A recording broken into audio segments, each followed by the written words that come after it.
পাখি। শিশুপাঠ্য কাহিনীতে থাকে মুখ ঢাকি।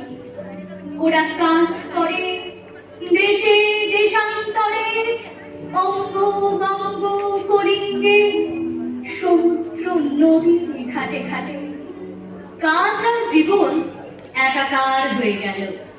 মাটির পৃথিবীর মানুষেরা নিজেদের প্রতিটি রক্তের ফোঁটা দিয়ে চা বাগিচায়, কফি খেতে, কয়লা খাদানে, পাহাড়ে, অরণ্যে লিখে ফেলল এক একটি সূর্যোদয়।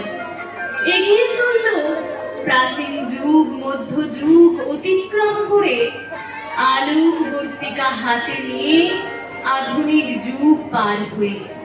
তার ফাঁকে ফাঁকে জীবিকা ও জীবনের গল্পে মিশে গেল সকলে।